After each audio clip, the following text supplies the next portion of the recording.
রেজাল্টে কি হলো এটা আমার।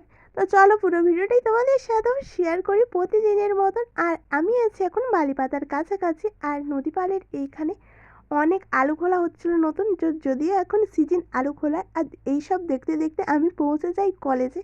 আর কলেজে যে ফোন করি বান্ধবীদের দিকে কোথায় আছিস, ওরা বললো এখনও 20 মিনিট লাগবে ওদের। তাই আমি লাইনে দাঁড়িয়ে পড়লাম, আর তখন থেকে আমার একটা জেরক্স লাগবে। তো কাকুর দোকানকে হাঁটতে হাঁটতে চলে যাই দুই বান্ধবী মিলে। আর সেখান থেকে জেরক্স করি। আর এত আম বকুল ধরেছে আমাদের কলেজের আম গাছে, দারুণ লাগছে। জানি না খেতে দেবে নাকি আমগুলো আমাদের দিকেও। তো তারপর রেজাল্ট নিয়ে নিই। আর রেজাল্ট আমার খুব একটা ভালো হয়নি, আগের থেকে অনেক খারাপ হয়ে গেছে, 7.82।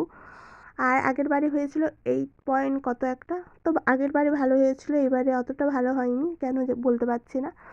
আর তারপর বাড়িতে পৌঁছে যাই, আর পৌঁছে এখানে খেয়ে নিচ্ছিলাম ভাত, ডাল, সবজির তরকারি, আর ছিল পেঁয়াজ। তো খাওয়ার পরে এখন যাবো আমি কাজে। তো মা ব্যাগটা ঠিক করে দিচ্ছিলো।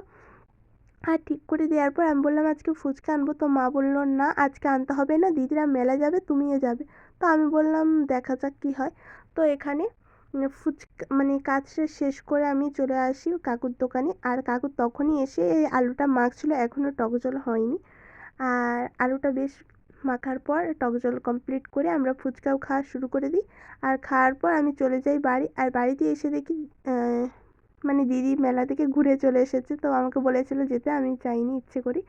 আর এখানে মিষ্টি খাওয়ার পর রাতের খাবার খেয়ে নিচ্ছিলাম, যেখানে ছিল ভাত, ডিম ভাজা, আর ছিল একটা সবজির তরকারি।